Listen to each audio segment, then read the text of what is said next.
Vous êtes nombreux à nous suivre depuis Lema, Kéré et Peigny. Mesdames et messieurs, bonsoir. Voici le sommaire de ce 20h. Ils sont morts pour leur patrie et 48 ans après, l'on s'en souvient, devoir de mémoire oblige. L'armée béninoise rend hommage aux soldats morts pour la patrie le 16 janvier 1977. Et vous allez le voir, ce fait marquant de l'histoire du Bénin est méconnu de plusieurs citoyens. Vouloir, c'est pouvoir, dit-on. La preuve dans ce journal avec Amsatou Aruna, aujourd'hui docteur en médecine générale. Un rêve longtemps nourri et entretenu depuis son enfance, mais devenu réalité malgré les bouleversements de la vie. Enfin, hors de nos frontières, en France, les députés commencent à débattre sur la motion de censure ce jeudi à l'Assemblée nationale. Et puis l'Organisation mondiale pour la santé demande 1,5 milliard de dollars pour ses activités en 2025.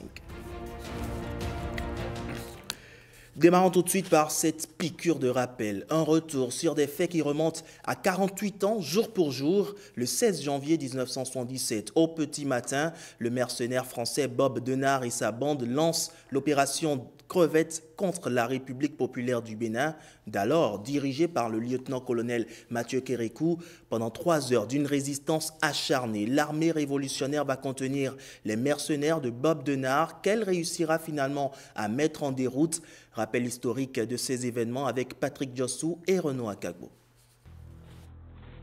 Dimanche 16 janvier 1977, 7h-16, un avion DC-7 se pose à l'improviste sur le tarmac de l'aéroport de Kadiaou à Cotonou, en République populaire du Bénin.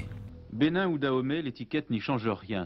7h du matin, de l'avion au moteur encore vomissant, débarquent êtres humains et caisses mystérieuses. Des caisses dont le contenu sera découvert après. Un armement de fort calibre et des documents fort calibrés. Les humains, ce sont des Africains et Européens, mercenaires armés jusqu'aux dents, musclés jusqu'aux gencives, drogués jusqu'aux mâchoires. Les premiers coups de feu retentissent, branle-bas de combat. L'opération Crevette vient ainsi d'amorcer sa phase très pratique. Intention du commandant Force Oméga. Concentrer tous ses moyens sur la capitale Cotonou. Mission. Éliminer le régime actuel. Mettre en place l'équipe nouvelle, issue du Front de libération et de réhabilitation du Dahomey. Chef de l'opération. Gilbert Bourgeot, Henri Thomas, Saïd Mustapha Madjou, Moganga. Une seule et même personne se cache derrière ces noms. Robert Denard, dit Bob. Un mercenaire français, impliqué dans de nombreux coups d'État en Afrique, souvent au service de la France post-coloniale. La guerre, c'est la guerre. Si tu tues pas, t'es mort. Ce célèbre baroudeur lance son commando de mercenaires sur les points névralgiques du pouvoir en place. Le camp militaire Guézo, situé en pleine ville, le palais de la Marina, résidence présidentielle, et la télévision nationale, au siège collé à la nouvelle maison de la radiodiffusion. Mais l'ancienne maison était toujours opérationnelle. Nous avons été attaqués au petit matin. Nous avions décidé de faire travailler notre ancienne maison de la radiodiffusion. Et quand la voix du président Kérékou a tonné, oser lutter, oser vaincre l'impérialisme, eh bien ça a été la débandade générale. Il nous passe d'où est partie la voix. À l'heure où nous vous parlons, nos unités de combat sont à pied d'œuvre et défendent avec un acharnement révolutionnaire les points stratégiques de notre ville agressée. Premier facteur d'échec de l'attaque, l'appel vibrant lancé à la voix de la révolution par le grand camarade de lutte, le lieutenant-colonel Mathieu Kérékou, président de la République, chef de l'État, chef du GMR, gouvernement militaire révolutionnaire, qui a poussé à la riposte populaire. Deuxième vecteur de chute pour l'assaut. Les civils armés de coupe-coupe, de machettes, de roues, de haches ou de pioches, sortis de leur maison pour tenir tête aux envahisseurs. Troisième tracteur de défaite des assaillants. En vertu d'accords de coopération entre républiques socialistes, des soldats nord-coréens présents à Cotonou ont prêté main forte à l'armée béninoise, déterminée à en terminer avec les mercenaires qui se retrouvent en terre minée. Près de 3 heures de combat, 10 heures, Bob Denard lance un repli stratégique vers l'aéroport. Stratégie radieuse pour ses premiers soldats qui sautent dans l'avion aux hélices encore vombissantes. Mais stratégie hideuse pour une dizaine de mercenaires blessés, abandonnés à leur sort. Le seul assaillant survivant, c'est lui, le Guinéen Ba Alpha Umaro. Lorsque l'avion est parti, je suis allé me camoufler dans un buisson et j'avais sur moi mon fusil et des chargeurs. Et c'est là que je suis allé. Lorsque les hommes sont arrivés, j'ai levé tranquillement les bras et je me suis constitué prisonnier. Ils sont au nombre de 7. Ces Béninois victimes de l'agression temporaire. La place érigée en leur mémoire est baptisée Place des Martyrs, puis rebaptisée Place du Souvenir. Et ces événements auraient pu changer le destin du Bénin n'eût été la bravoure de ses soldats. Hélas, le souvenir de ces moments historiques tend à s'effacer des mémoires. Vous allez le voir d'ailleurs dans ce Vox Populi réalisé dans la ville de Cotonou. La place du souvenir, ex-place des martyrs, érigée en mémoire de ces héros tombés au champ d'honneur, reste ignorée, surtout des plus jeunes. À l'opposé, par contre, certains témoins de ces événements historiques en parlent malgré le poids de l'âge. On les écoute au micro de Blaise Adanko et Bernol Djogbe. Est-ce que vous connaissez la place du souvenir? Non, je ne connais pas la place du souvenir. Non, je ne connais pas là-bas. Le 16 janvier, c'est à cette date, les mercenaires étaient passés au Bénin. C'était l'histoire, je pense bien, de Bob Denard, le mercenaire fossoyeur. En tout cas, l'histoire m'a été racontée par mon papa, parce que c'est sûr qu'en ce moment, j'étais encore jeune, très jeune. Oui, je connais la place de souvenir. Elle se trouve en face de l'ORTB. À travers le 16 janvier 1977, moi je devrais avoir 5 ans. Donc tout ce que j'en ai appris, c'est à l'école. Et ce que je retiens aujourd'hui, c'est la bravoure de notre force d'armée, des forces vives de la nation, c'est leur bravoure en ce temps-là. Et c'est ça qui m'importe, vraiment, vraiment. C'est ça que je retiens. Le fait qu'ils aient réussi à déjouer quand même le plan des assaillants, je vais dire, c'est une fierté. Mercenaires douillants, d'automi tomé, avons les hombo sodo, wezoué hondouagal. Le 16 janvier 1977, les mercenaires étaient venus à 7 h du matin. Et en ce temps-là, j'étais à Ibatin et notre clôture était en paille. Alors, les balles perdues des mercenaires ont traversé notre clôture en paille là pour venir juste dans notre maison. Et on avait peur. Moi, en ce temps-là, j'avais un enfant. Mon mari a décidé que j'aille à Gbedegbe, le quartier voisin, chez mon oncle. Et la nuit là, lui là, il est très têtu. Il a même dormi dans la maison. Alors moi, je lui ai conseillé de dormir sous le lit, de ne pas dormir sur le lit. L'armée béninoise était sortie pour les affronter. Et il y a beaucoup de martyrs.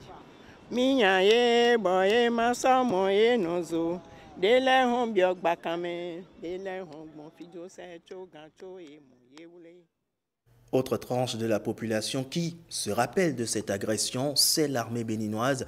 Tôt ce jour, à la place du souvenir, c'est en présence de quelques parents de victimes que le haut commandement militaire a procédé à un dépôt de gerbes en l'honneur des martyrs du 16 janvier 1977. Mais pas que, vous allez le voir, le chef d'état-major général des armées salue la mémoire des soldats morts au front le 8 janvier dernier et fait un lien entre le passé et le présent. Le point de la cérémonie avec Alain Sochoumen et Igor Ayoso.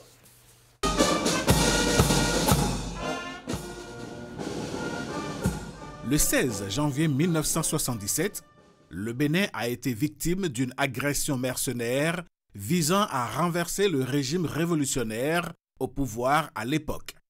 L'armée béninoise aujourd'hui honore la mémoire des militaires ainsi que celle des citoyens qui ont donné leur vie pour défendre la patrie. Il y a 48 ans, notre pays était attaqué.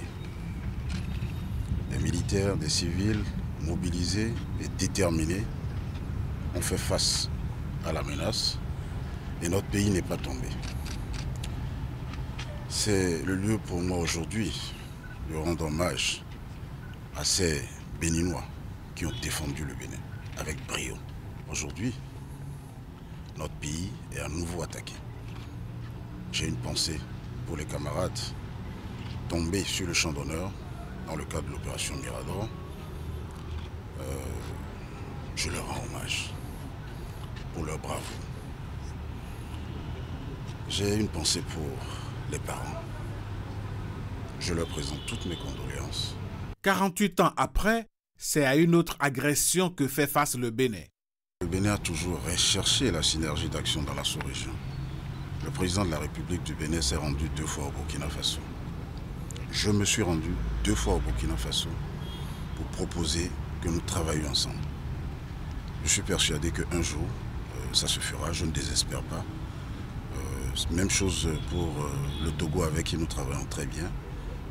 Nous recherchons, nous Béninois, nous recherchons cette synergie d'action et nous ne désespérons pas que très bientôt, nous allons ensemble, avec tous les pays du voisinage, travailler ensemble pour faire face au terrorisme. Parce que, voyez-vous, le terrorisme travaille en réseau. Ils font fi des frontières. Nous avons le devoir de nous entendre pour lui opposer une réponse qui est à la mesure de ce qu'ils font. Et une semaine après la perte de la trentaine de soldats tombés au front lors de l'attaque terroriste du 8 janvier dernier dans la zone triple de Karimama, les hommages ne cessent pas. Les femmes du Septentrion résidant à Cotonou et environ ont organisé ce jeudi 16 janvier 2025 une séance de prière à la mosquée centrale de Zongo. Des prières pour le chef de l'État, pour la nation béninoise, mais surtout pour le repos des âmes des soldats disparus. Igor Ayoso, Ariane Da Silva. Une séance de prière en mémoire des soldats béninois tombés au front.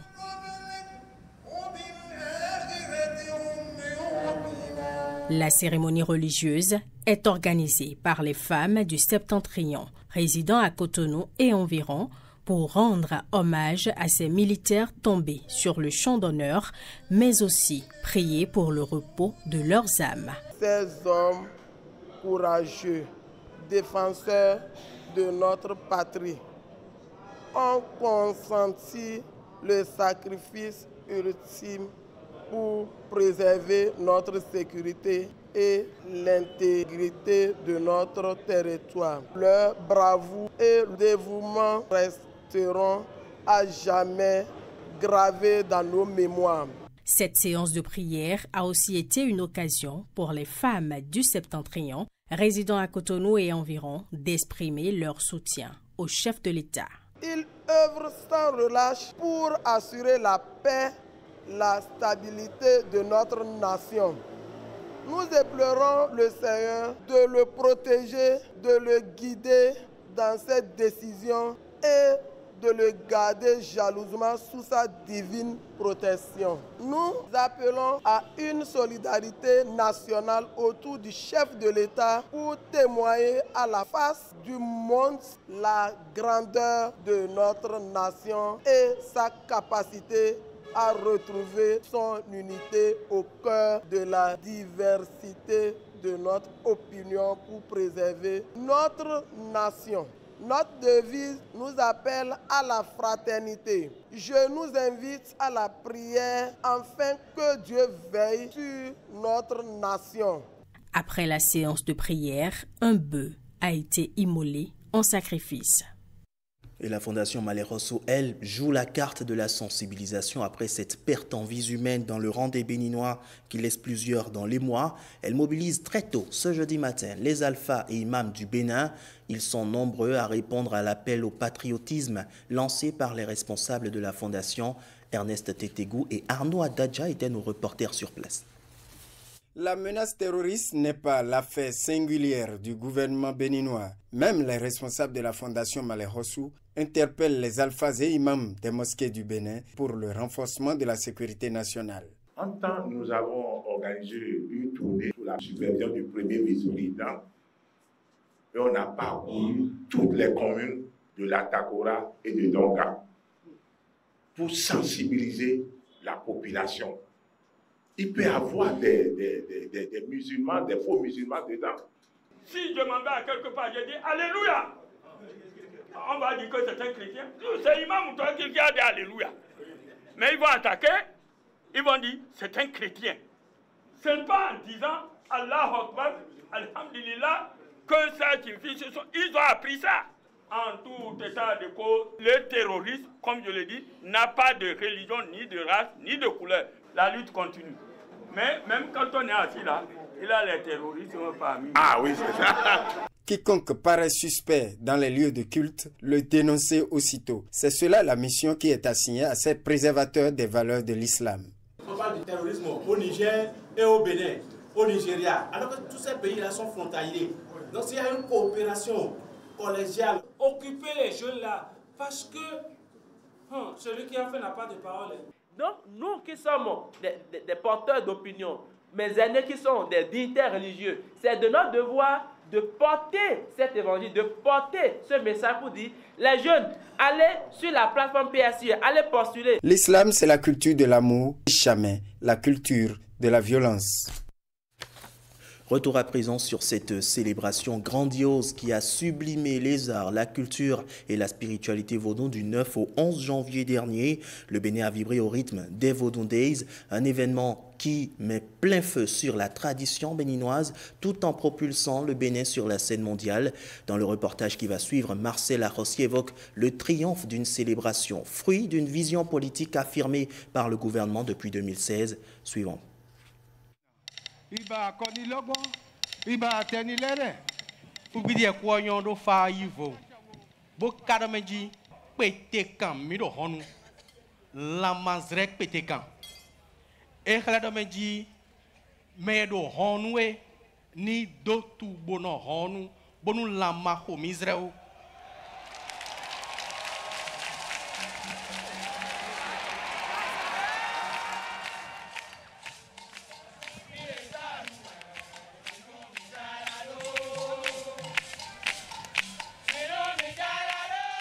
Le Bénin, berceau historique du vaudou, a brillé avec éclat lors des Vodou Days 2025.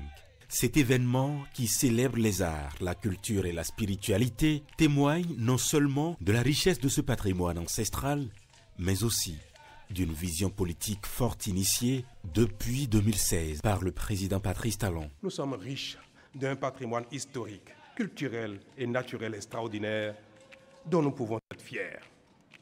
Ce patrimoine doit nous permettre de développer le tourisme, un secteur largement pourvoyeur d'emplois et capable de faire rayonner le Bénin dans le monde.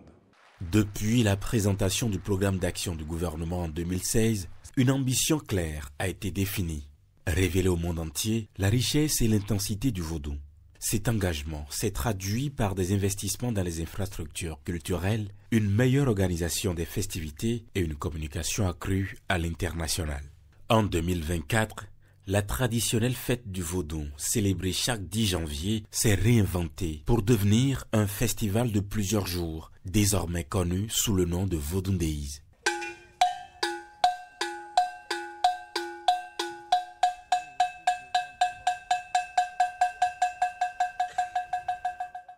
Je viens actuellement de la Nouvelle-Orléans, c'est aux États-Unis, dans l'État de la Louisiane. Et je suis venue avec une délégation de 5 personnes. Vraiment magnifique et très innovant aussi.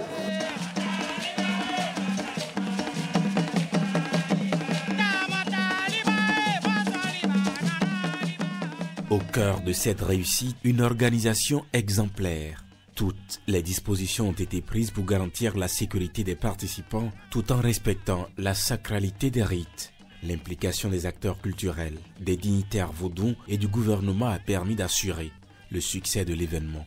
Les Vodou Days ne sont pas seulement une célébration culturelle, c'est aussi un levier économique. L'événement a généré des retombées positives pour les secteurs du tourisme, de l'artisanat et de l'hôtellerie, contribuant ainsi à l'essor économique du Bénin. En 2025, les Vodou Days se sont imposés comme un rendez-vous incontournable sur l'agenda culturel mondial. Une preuve que la vision et les efforts conjugués d'un gouvernement, de ses citoyens et de ses gardiens de tradition peuvent redonner vie à un patrimoine et lui offrir un rayonnement international. Le Bénin, grâce à sa politique culturelle audacieuse, réaffirme sa place sur la scène internationale, tout en honorant et préservant son identité. Les Vodou Days 2025 ne sont pas seulement un festival, ils sont le symbole d'un patrimoine vivant et d'une nation qui regarde vers l'avenir tout en restant fière de ses racines.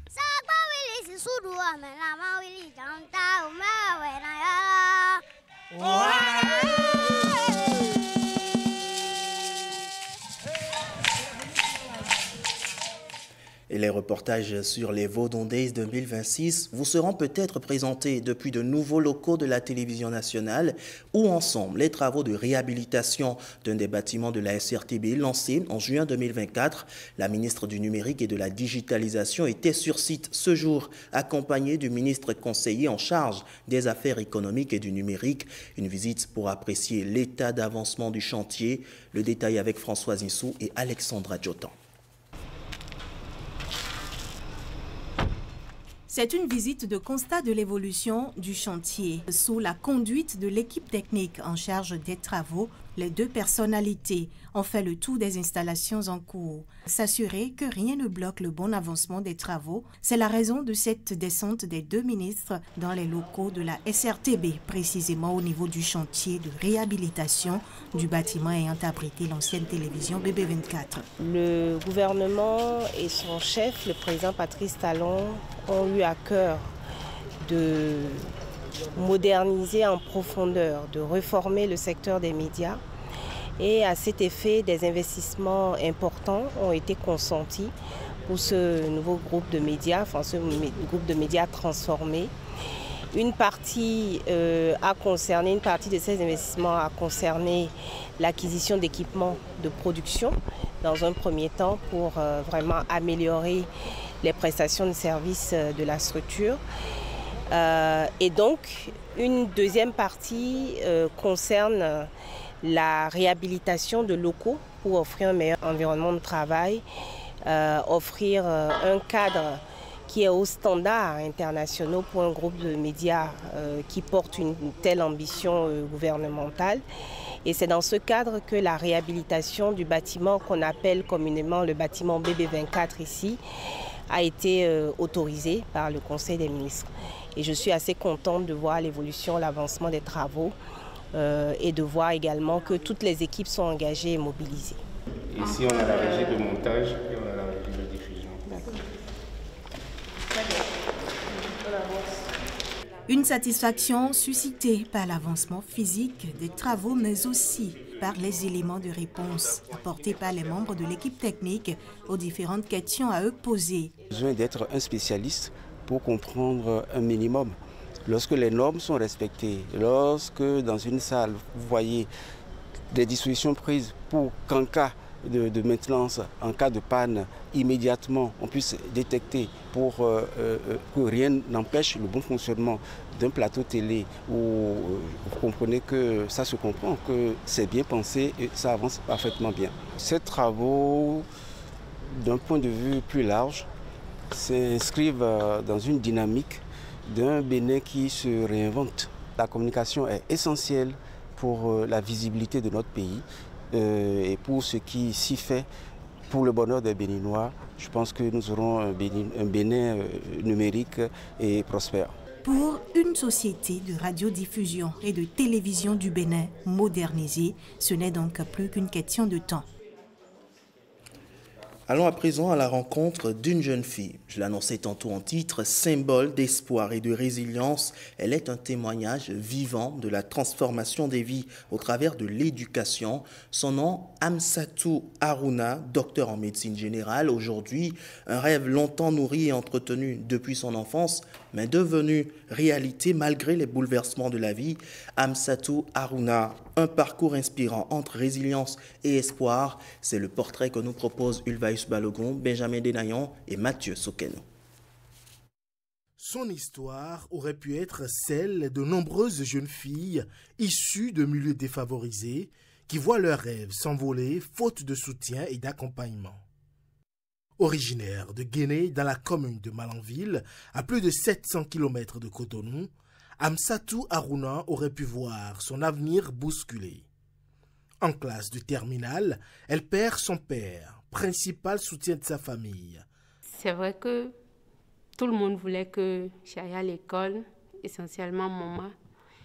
Mais la perte d'un être aussi cher devrait marquer la vie. Un moment difficile dont elle se souvient encore.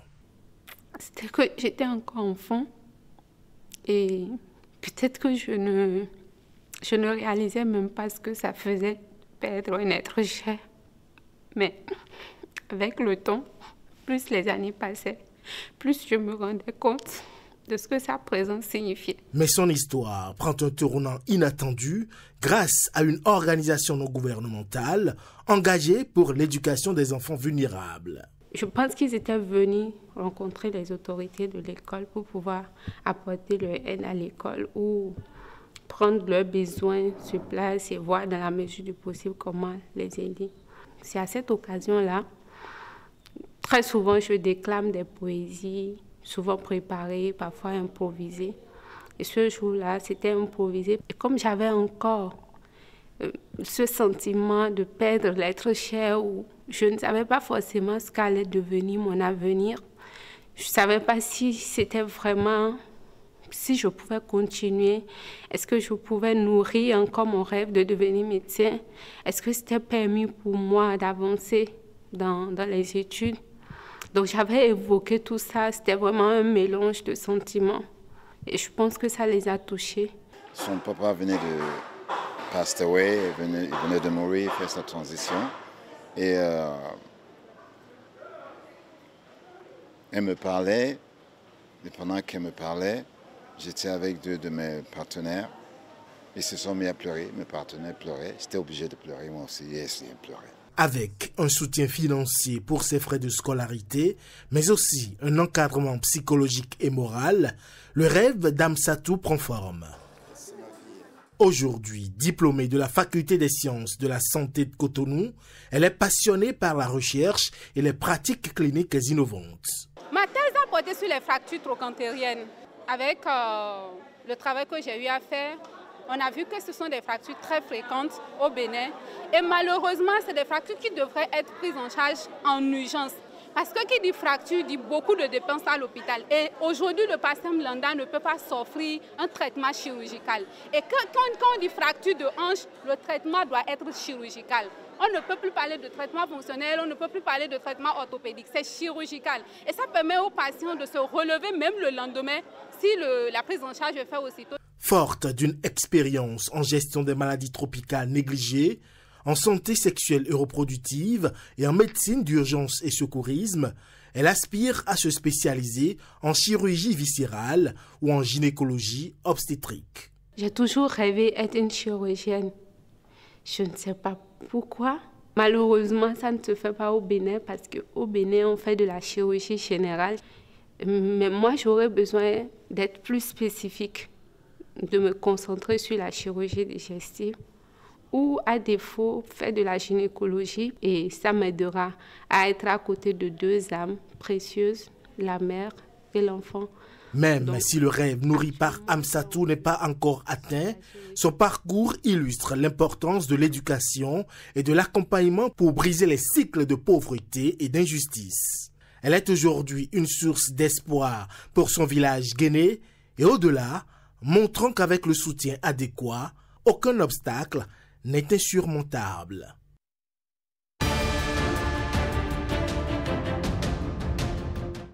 Place autour de l'actualité à l'international à présent avec ce récit de Jennifer Sachivi.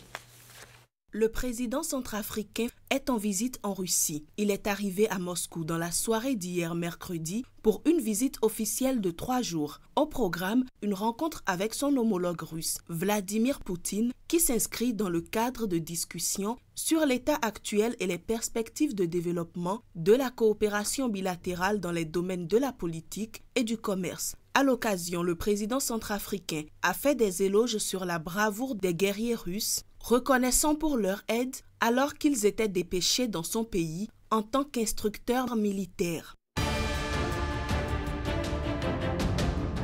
Following that, Human Rights Watch affirme qu'il existe une tendance croissante des gouvernements africains à faire preuve d'une intolérance flagrante à l'égard de la dissidence, de la critique et des manifestations pacifiques. Ces commentaires ont été faits lors d'une conférence de presse à Nairobi, au Kenya, à l'occasion de la publication du rapport mondial de l'organisation. La directrice exécutive de Human Rights Watch sur le continent ajoute également que les États s'inspirent les uns des autres pour réprimer. En France, les députés ont commencé à débattre sur la motion de censure ce jeudi à l'Assemblée nationale. Le Parti socialiste reste dans l'opposition, mais son président François Bayrou a fait la liste des concessions obtenues et a dit vouloir donner toutes ses chances à la négociation. Il a néanmoins prévenu qu'un vote de censure est possible à tout moment. Selon l'une des députées du parti, toutes les fois où le gouvernement français ne respectera pas les engagements qu'il a écrits, les députés du parti seront les premiers à déposer une motion de censure.